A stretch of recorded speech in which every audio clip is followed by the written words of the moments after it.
Before we begin, please hit the like, subscribe, and notification bell so you don't miss a single one of our upcoming videos. Billy Joe Thomas was born in Hugo, Oklahoma on August 7, 1942, the son of Geneva and Vernon Thomas. He grew up in and around Houston, Texas, graduating from Lamar Consolidated High School in Rosenberg.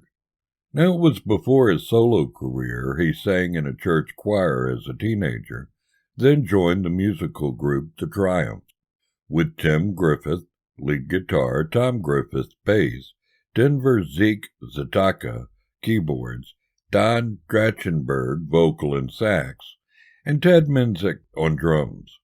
During his senior year, he made friends with Roy Head of Roy Head and the Traits.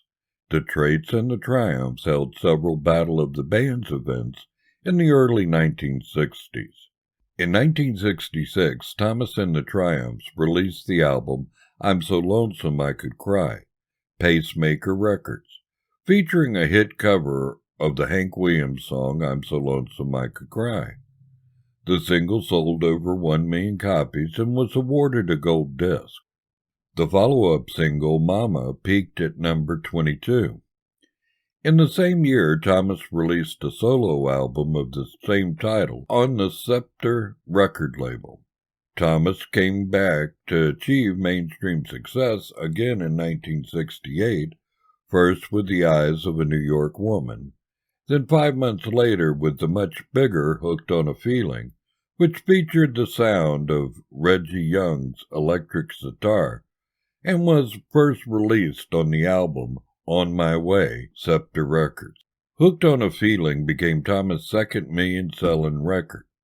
A year later, Butch Cassidy and the Sundance Kid featured Thomas performing the Burt Bacharach Hal David song, Raindrops Keep Falling on My Head, which won the Academy Award for Best Original Song that year, and hit number 1 on the Billboard Hot 100 in January of 1970. Its sales also exceeded 1 million copies, with Thomas being awarded his third gold record. The song was also released on an album of the same title. His other hits of the 1970s included Everybody's Out of Town, I Just Can't Help Believin', number 9 in 1970, covered by Elvis Presley, by the way, No Love at All, Mighty Clouds of Joy, and Rock and Roll Lullaby. Thomas never turned rock and roller because he was, and is, a country music singer, and like most, he does better with the real stuff. No Love at All comes close for a pop song, and he broke with a Hank Williams cover, then with Burt Bacharach and Hal David. That's according to Cristal's Record Guide. Rock albums of the 70s came out in 1981. Thomas' earlier hits were with Scepter Records, his label for 6 years. He left Scepter Records in 1972 and spent a short period in 1973 and 1974 with Paramount Records, during which time he released 2 albums, Songs, 1973, and Longhorns and London Bridges, 1974. Now, it was in 1975 Thomas released the album Reunion on ABC Records, which had absorbed the Paramount label. It contained Hey Won't You Play, another Somebody's Done Somebody Wrong song, the longest titled number 1 hit ever on the Hot 100. It was Thomas's first big hit since 1972 and secured him his 4th gold record. In 1976, Thomas released Home Where I Belong, produced by Chris Christian on Myrrh Records, the first of several gospel albums. It was the first Christian album to go platinum, and Thomas became the biggest contemporary Christian musical artist of the period. Thomas embraced his newfound faith, but sometimes clashed with fundamentalist Christians fans because he still performed his popular past hits. It was on MCA Records, Thomas and Chris Christian recorded what would be his last top 40 hit single, Don't Worry Baby, on his last pop album, which also included the adult contemporary hit, Still the Lovin' Is Fun.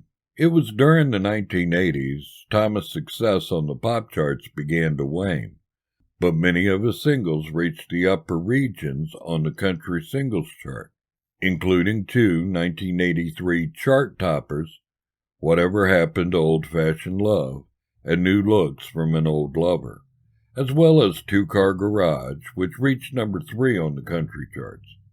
In 1981, on his 39th birthday, Thomas became the 60th member of the Grand Ole Opry. However, Thomas' Opry membership later lapsed, with the Opry having classified him as a non-regular guest artist. Thomas scored another hit recording, As Long as We Got Each Other, the theme to the television series Growing Pains. The first season theme was a solo for Thomas, but was re-recorded as a duet with Jennifer Warnes for the second and third season. For the show's fourth season, it was re-recorded again with British singer Dusty Springfield, but the Thomas Warnes version was reinstated for season 5 and some of season 7. Thomas first released this track on his 1985 album, Throwing Rocks at the Moon, which was on Columbia Records. Thomas also wrote 2 books, including the autobiography, Home Where I Belong, and starred in the movies Jory and Jake's Corner. In addition to this, several commercial jingles, including ones for Coca-Cola, Pepsi, and Bell Telephone, have featured his singing voice and music.